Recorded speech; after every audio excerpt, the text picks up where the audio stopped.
Everyone thought my grandfather was cold and emotionally distant. We were wrong. I didn't understand who he really was until after his funeral, when I found out what he'd been quietly holding together for decades. If you want to know how it all unraveled, sit back and brew yourself some tea. I used to think my grandfather was emotionally distant. That's the word everyone used in my family. The way you say someone is quiet or set in their ways when you don't want to deal with the complicated truth under it. Emotionally distant sounded clean, almost medical, like it was something you were born with and couldn't change. It explained why he didn't hug, why he didn't say much, why his compliments came so rarely I could count them on one hand. It explained why he didn't say, "I love you," even when everyone else was performing affection at the dinner table like it was part of the meal. Except we weren't a family that performed affection well. We performed stability. We performed calm. We performed success. My family has money. Not the kind where you drive sports cars and show off. The kind where your grandparents have a lawyer they've known since college, where people mention the account the way other people mention the pantry. The kind where you don't talk about the money because not talking about it is part of the money. It was old enough that it didn't feel exciting. It felt like a gravity field. Growing up, I didn't think of us as rich because it didn't look like a movie. It looked like a big, quiet house that never changed. It looked like adult conversations that stopped when kids walked into the room. It looked like relatives who smiled too hard and never asked direct questions. It looked like holidays where everyone brought perfect gifts and nobody brought their real feelings. It also looked like tension. Not shouting tension. Not door-slamming tension. The kind that sits under your skin and teaches you to read the room before you speak. The kind that makes you notice who sits next to who laughs too quickly, who interrupts, who never interrupts, who changes the topic the moment anything gets too real. My grandfather sat slightly apart from everyone at those gatherings. Not isolated exactly, just offset, close enough to hear everything, far enough that nobody expected him to contribute. When people laughed, he smiled faintly. When someone got too passionate, his gaze drifted to the corner of the room like he was counting the seconds until it passed. When an argument threatened to form, it always somehow dissolved before it became anything you could point to. I thought he just didn't care. I was wrong. The moment that broke something open in me wasn't loud. It didn't come with shouting or tears or a dramatic confession at a funeral. It was something small and stupid. A cabinet door in his kitchen that wouldn't close properly. I was visiting after school because my parents' work schedules were always shifting, always complicated, always important. "You'll be fine," my mom would say, like she was leaving me with a babysitter instead of her own father. "He won't bother you." She was right. He never bothered me. He never entertained me either. He just allowed me to exist in his space. At the time, that felt like indifference. Later, I realized it might have been the purest form of care he was capable of giving. That day, the cabinet door kept swinging open by a fraction of an inch, as if the kitchen itself couldn't quite relax. My grandfather stood there staring at it. Not angry, not dramatic, just focused. He opened a drawer, took out a screwdriver, and held it out to me without looking up. "Hold this steady." I took it. My hands were sweaty in that way they get when you don't know if you're about to be scolded. I held the hinge plate while he tightened the screw slowly, deliberately, like he was afraid rushing would ruin the whole thing. When he finished, he tested the door once, twice. It closed perfectly. "Thank you," he said. 2 words. That's all. But the way he said them felt like a weight being placed gently in my hands. Like he was acknowledging something beyond the moment. Like the cabinet wasn't the point.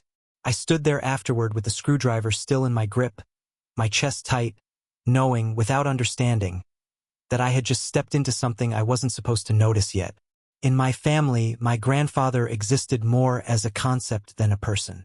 People explained him away in the same phrases every time. He's practical. He's not emotional. He's from a different generation, usually followed by a shrug, conversation moving on. Like that settled the matter. He never told stories about his youth. Never reminisced about his marriage. Never spoke badly about anyone. He didn't gossip, didn't complain. Didn't do the usual old man thing of acting like the world was falling apart because teenagers wore headphones. He also never said, "I love you." Growing up, I thought that meant he didn't feel things deeply, that he was cold or hardened or incapable. The emotional climate I grew up in taught me to misread him. Our family valued calm over clarity. We didn't fight loudly. We didn't cry openly. We didn't confront uncomfortable truths. If someone hurt you unintentionally, they didn't mean it like that ended the discussion. If someone hurt you intentionally, you were expected to call it a misunderstanding so the family could keep moving. There were rules, but they were unspoken. Don't embarrass anyone. Don't make things awkward. Don't dig too deeply. My grandfather followed those rules better than anyone, except he also never pretended things were fine when they weren't. He just endured. I was the oldest grandchild, which mostly meant I was expected to understand things without explanation. When adults spoke in half sentences, I was supposed to fill in the blanks. When expectations shifted without warning, I was supposed to adjust. When something felt unfair, I was supposed to accept it. Asking why made adults uncomfortable. So I stopped asking. Instead, I observed. My grandfather's house sat at the edge of town. It was large but not flashy. It had been paid off forever ago. It had the same curtains, the same worn armchair, the same calendar on the wall that he flipped on the first of every month without fail. The house didn't feel like a place people lived. It felt like a place a person maintained. Every afternoon I spent there had the same rhythm. I'd arrive around 3:30 and let myself in. He'd be at the kitchen table with the newspaper. He'd nod once. No greeting. No questions. I'd sit at the opposite end and do homework. The radio played softly, news or classical music, always at the same volume. At exactly 4:30, he'd stand and fill the kettle. The first day he asked, "Tea?" "Yes." "How do you take it?" "Plain." He nodded. He never asked again. At first, the silence felt strange. I was used to adults filling space with questions, corrections, praise, criticism. But with him, the quiet wasn't empty. It felt intentional. There was no pressure to perform. No demand for emotional output. I could just exist. Sometimes he commented on small things. "You're gripping the pen too tight. That chair wobbles. Don't rush." He never criticized. He never praised either. He just noticed. Once, I was sick with a fever at his house because my parents couldn't leave work. He didn't hover or panic. He checked my temperature, handed me soup, and went back to his chair. But every hour, without fail, he looked up and asked, "You need anything?" When I scraped my knee badly and tried not to cry, he cleaned the wound carefully and said, "Hurts, doesn't it?" I nodded, jaw clenched. "It's allowed," he said. That sentence hit me harder than any pep talk ever had. It was like permission to be human. But he wasn't warm in the way people expect warmth. He didn't give speeches. He didn't say, "You're doing great." He didn't tell me I was special. He gave me steadiness. He gave me a quiet space where nothing was demanded. And in a family like mine, where everything was measured, judged, compared, and quietly ranked, that kind of space was rare. Because in my family, even love had a hierarchy. I didn't fully understand the wealthy family tension when I was younger. I just knew there were invisible lines. My father would get stiff around his older brother. My aunt would smile too widely at my mother. Cousins would compete quietly, like it was a game nobody admitted they were playing. Someone always had a new project, a new investment, a new opportunity. Someone always had a subtle dig disguised as a compliment.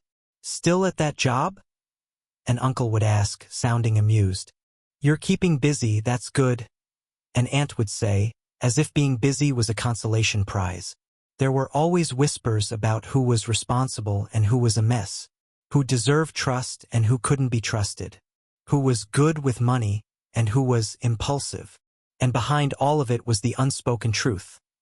There was family wealth that moved through generations, and everyone wanted to feel secure about their place in it. Nobody wanted to admit that out loud. My grandfather never talked about money, but money orbited him. People asked his opinion in sideways ways. They'd mention a decision and pause, watching his face. They'd talk about a plan and wait for his nod like it was approval. He rarely gave it. But even when he said nothing, things happened. When I was 16, he asked me to help clean the garage. Just move things, he said. Don't throw anything away. That instruction alone told me something. He didn't trust anyone with the past. Behind old paint cans, I found a taped cardboard box. It was heavier than I expected. The tape was old and yellowed, like it had been there for years. What's this? I asked, half curious, half joking. For the first time I could remember, he stopped moving entirely. Not abruptly, not angrily, just still like an animal sensing danger. He walked over slowly, took the box from my hands, and said, "That's not for now." I waited for an explanation. It never came. That unsettled me more than if he'd snapped. After that, I started noticing how often "not for now" was the family's favorite phrase, even if nobody said it exactly like that. When my dad got tense about his brother, it was "not for now." When my mother looked like she wanted to cry but smiled instead, it was "not for now." When cousins made comments that landed sharp, people laughed too loudly, like "not for now." My grandfather lived in "not for now." When I left for college, I didn't see him as much. I visited on breaks, sometimes just because something in me wanted the quiet. But distance made him look smaller. Not weaker exactly, but reduced. Like a building that had always been there suddenly looking older because you finally noticed the cracks. One evening, we sat watching a documentary neither of us cared about. The room smelled faintly of lemon cleaner and old wood. "You live carefully," he said suddenly. "What?" I asked, because it felt like he'd spoken in the middle of a sentence I hadn't heard. "You think before you act," he said. "That's good." Then, after a pause, "Not everyone learns that." It was praise, coming from him, and it made my throat tighten. I didn't know what to do with it. I muttered something like, "Thanks," which sounded stupid the second it left my mouth. He just nodded, eyes still on the TV, like that was all that needed to be said. His decline was quiet. No dramatic hospital scenes. No family members yelling over medical decisions. No public breakdowns. Just fewer trips outside. More sitting. Less fixing. When the faucet dripped, he didn't fix it right away. He just put a cup under it. When the porch light flickered, it stayed flickering. These tiny, not-for-now choices started appearing in his own house, and they scared me more than any medical update could have. I visited more often. We didn't talk much. We didn't need to. One night, as I stood to leave, he said, "Sit." His voice wasn't harsh, but it didn't invite debate. I sat. He looked at me for a long moment, eyes sharper than his body now. "Are you happy?" he asked. The question hit harder than it should have. In my family, people asked about grades, internships, career plans. Nobody asked about happiness. Happiness was something you either displayed for appearances or tucked away because it was inconvenient. "I think so," I said carefully. He nodded slowly. "That means you're paying attention." I wanted to ask what he meant. I wanted to ask him so many things. Why he never said, "I love you." Why he was always quiet. Why he looked like he carried the weight of rooms he wasn't even speaking in. But I didn't. Because why made people uncomfortable. And even then, part of me still believed that asking would break something. He died in the way he lived. Quietly. No big last words. No dramatic goodbye. Just a phone call, a rush drive, a room that smelled like antiseptic, and then an empty space that didn't know what to do with itself. At the funeral, I saw relatives I barely knew. People flew in from places we never visited. Everyone dressed perfectly. Everyone behaved perfectly. There were soft voices and practiced grief and careful condolences. But underneath it, the tension was immediate.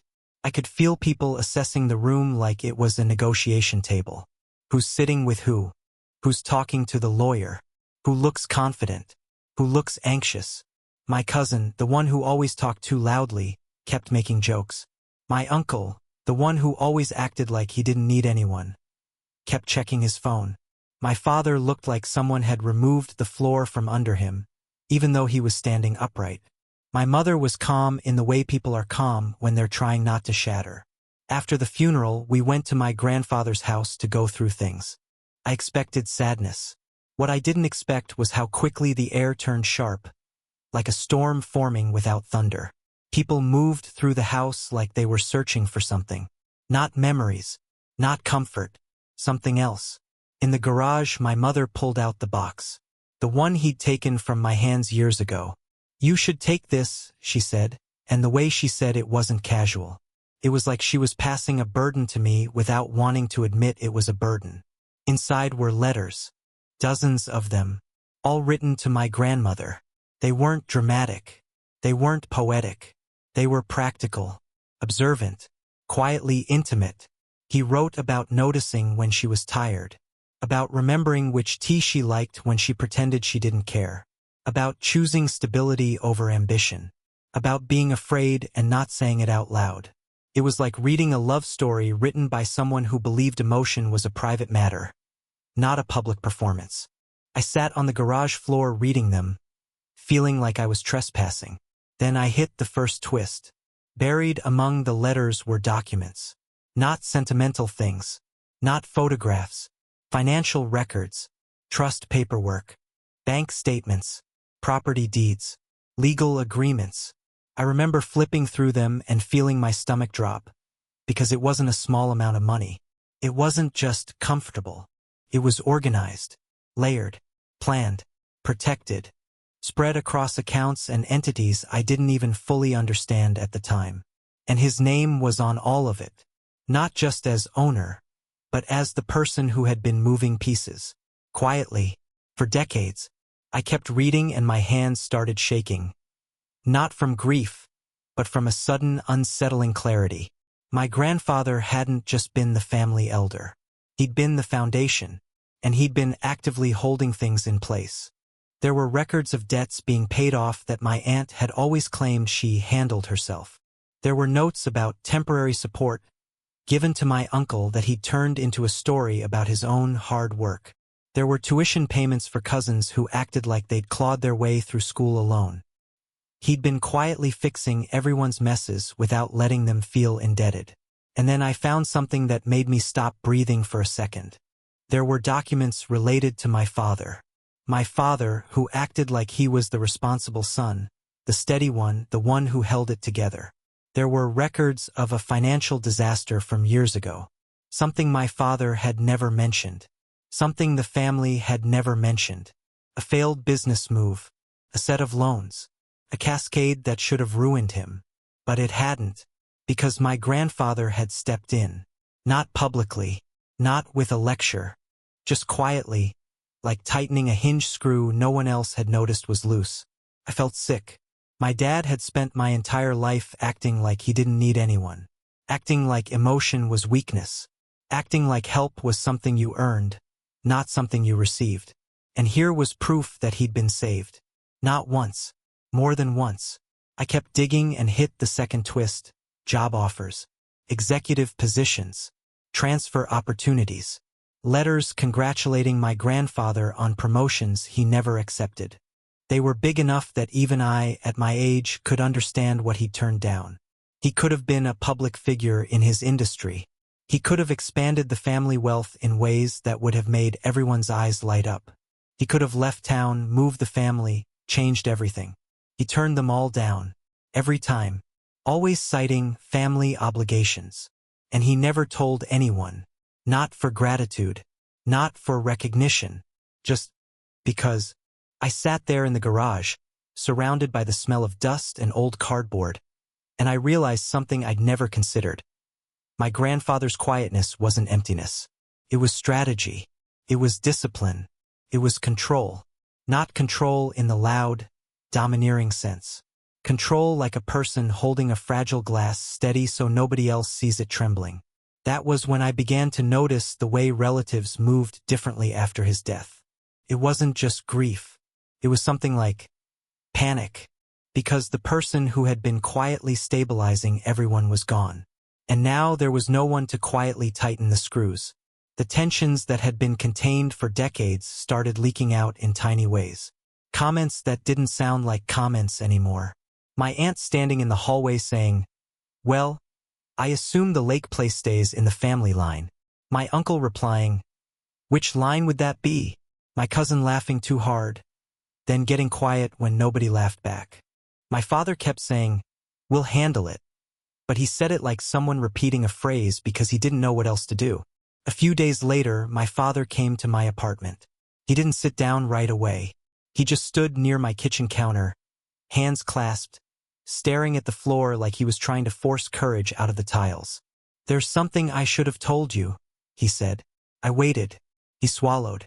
When my grandmother died years earlier, my father had wanted to leave town. Start over. Escape. Not because he was adventurous, but because he was overwhelmed. He'd been on the edge of making a decision that would have fractured the family. "I couldn't handle staying," my father admitted, voice tight. "I couldn't handle the expectations, the pressure, the way everyone watched. Your uncle was always waiting for me to mess up so he could feel better about himself. Your aunt kept asking questions that weren't questions. I felt like I was suffocating. I didn't know what to say, because this was more vulnerability than I'd heard from him in my entire life." My father exhaled like it hurt.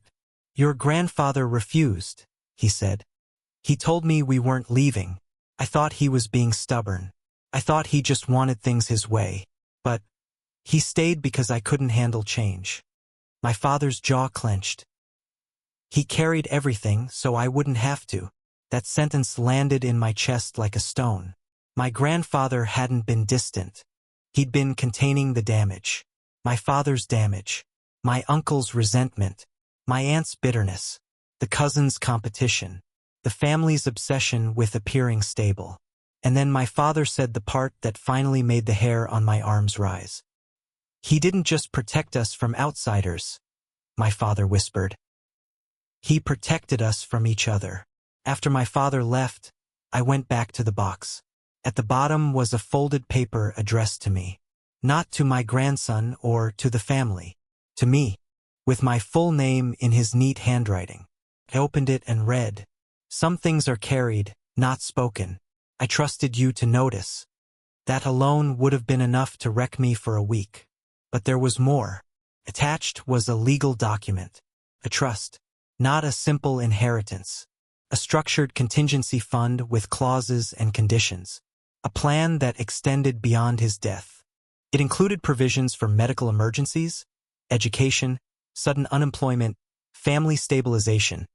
Words that sounded like finance but felt like emotional triage. And he named me as the person responsible for it. Executor. Administrator. The one who would decide when it activated and for whom. I stared at my name on the page until it blurred. I wasn't the richest. I wasn't the loudest. I wasn't the most accomplished cousin with the most impressive resume. So why me? Then I found a second envelope, thinner, sealed, and marked with a date from years ago. Inside was a note that made my stomach turn cold. "If you are reading this, it means the family is about to become loud. Do not join the noise. Watch first." I could practically hear his voice in it. I kept digging. And then the third twist hit so hard I had to put the papers down and breathe. There were files, real files, the kind you keep when you're preparing for something unpleasant, about my relatives. Not gossip. Not petty secrets. Actual documentation. One uncle's gambling problem that had been quietly contained with loans that were never repaid. An aunt's hidden debt that would have embarrassed her socially if it became public. A cousin's crash-and-burn investment scheme that would have destroyed multiple people's savings if my grandfather hadn't intervened. He'd known. He'd always known.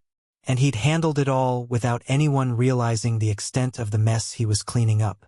The wealth in my family wasn't stable because we were wise. It was stable because one man had been quietly patching cracks for decades.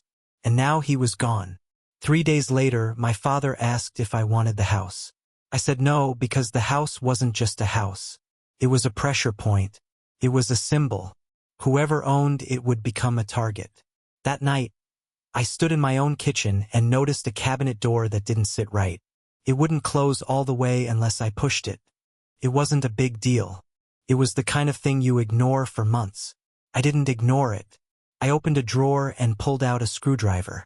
My hands paused over it, and I suddenly felt that same tightness in my chest I'd felt years ago in my grandfather's kitchen. "Hold this steady. Thank you." I fixed the hinge slowly, methodically, like rushing would invite chaos. When it closed perfectly, I stood there holding the screwdriver, feeling the weight of it in my palm like it was heavier than metal. And for the first time, I understood something that unsettled me. My grandfather didn't just raise me. He trained me, not with speeches, not with affection, not with praise, with repetition, with silence, with small tasks that taught me steadiness, with the kind of quiet that forces you to observe, with the kind of restraint that teaches you how to carry things without making them everyone else's problem.